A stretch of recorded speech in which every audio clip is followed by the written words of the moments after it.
यह बात उस वक्त की जब एक अच्छी सेहत का आदमी जिसका नाम राजीव था। राजीव आज काम की तलाश में भटक रहा है और हर रोज की तरह आज भी काम ढूंढ रहा है। शायद राजीव को यह पता नहीं कि आज वो फिर वापस ऐसे ही आने वाला है। दीनानाथ जी, क्या मुझे कोई काम मिलेगा? अगर आपके पास कोई काम हो तो कृपया करके मुझे काम कोई दिन, क्योंकि मैं अपने बच्चे और बीवी का पेट भर सकूं।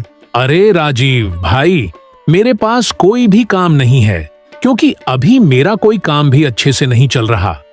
अभी तो कोई काम नहीं है, और अगर मुझे बाद में तुम्हारी जरूरत होगी तब मैं बता दूंगा। अरे दीनानाथ जी, ऐसा मत बोलो, मैं आपके पैर पड़ता हूँ। कृपया करके मुझे काम दे दो, मैं आपका हमेशा आभारी रहूंगा। तुम यहाँ से भागते हो या मैं तुझे धक्के मार के बाहर निकालूं? निकल जाओ यहाँ से। राजीव बेचारा वहां से दुखी मन से जाने लगता है और मन ही मन में सोचता है, खाली हाथ घर वापस जा रहा हूँ। मेरी बीवी मेरा घर पर इंतजार कर रही होगी।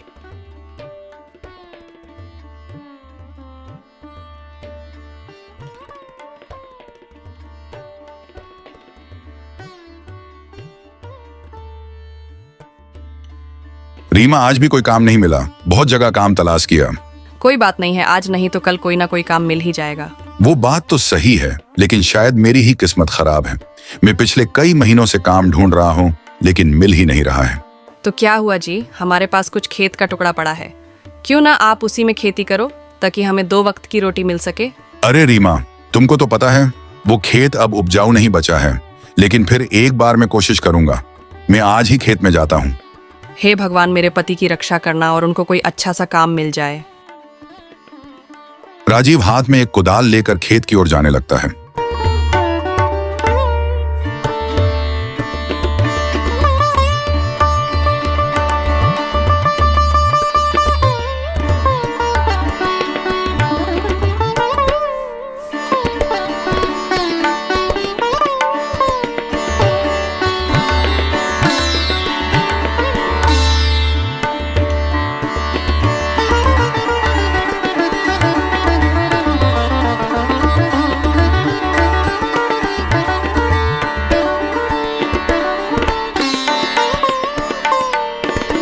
जब राजीव काम करके थक जाता है, तब राजीव पास के बगीचे में आराम करने लगता है।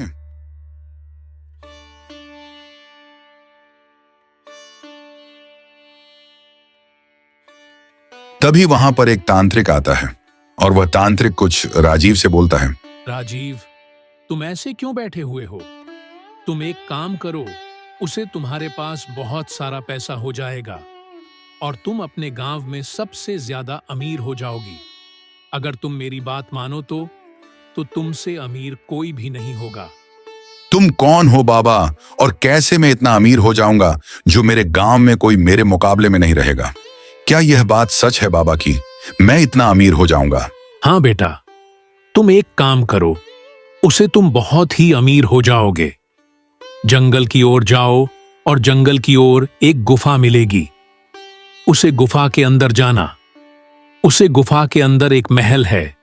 इस महल में बेशुमार खजाना रखा हुआ है।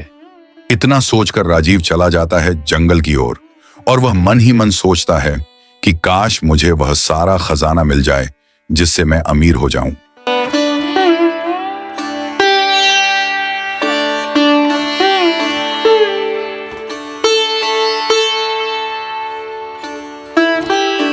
सभी राज्यों को गुफा दिखती है, फिर वह गुफा के अंदर जाने लगता है।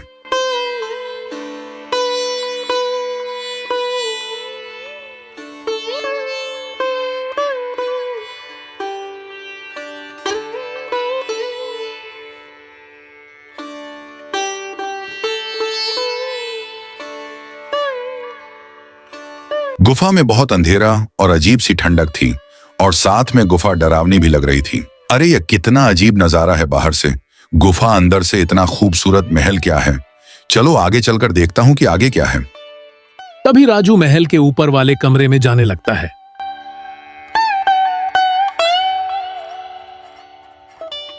जब राजीव ऊपर पहुंचता है तो देखा है तो ऊपर के कमरे में बहुत ज्यादा ही अंधेरा है और अंधेरे के साथ साथ कमरे में एक अजीब सी ठंडक थी। अरे इस कमरे में तो कोई भी खजाना नहीं दिख रहा है, शायद उसके ऊपर जाना पड़ेगा और वहीं पर मुझे कोई ना कोई खजाना जरूर मिलेगा जो कि उन बाबा ने बताया था।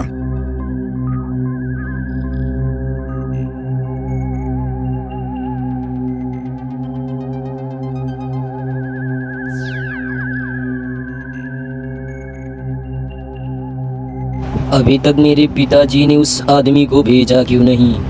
बहुत जोरों की भूख लग रही है। मैं क्या खाऊंगा? वो जैसे ही मेरे पास आएगा ना, मैं उसकी हड्डियां तक चबा जाऊंगा।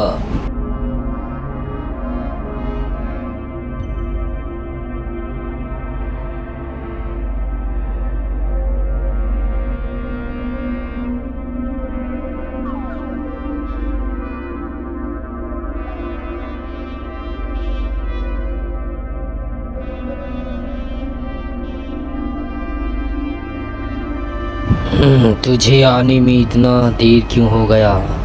मैं भूख के मारे तड़प रहा था। अब मैं तुझे नहीं छोड़ूंगा, मैं तुझे खा जाऊंगा। ही हा हा हा हा हा। अरे इसका मतलब वह तांत्रिक जो था, वह तांत्रिक इसका बाप था।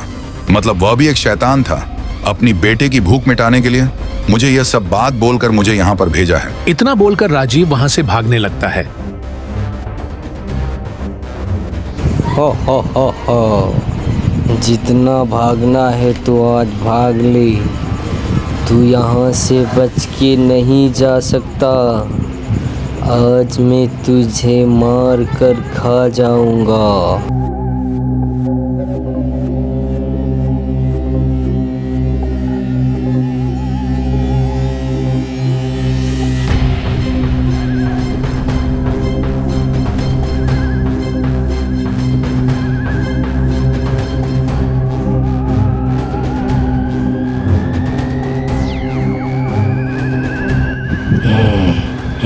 वो आदमी किधर गया?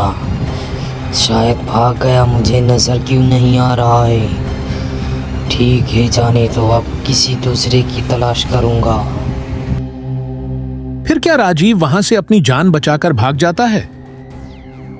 हमें कोई भी पुरानी कहानियों पर भरोसा नहीं करना चाहिए। आप लोग यही सोचोगे कि कहानी में जो सच में होता है, कोई भी तांत्रिक बाबा कुछ बताता है तो वह सच हो जाता है। तो हर बार ऐसा कुछ सच नहीं होता है।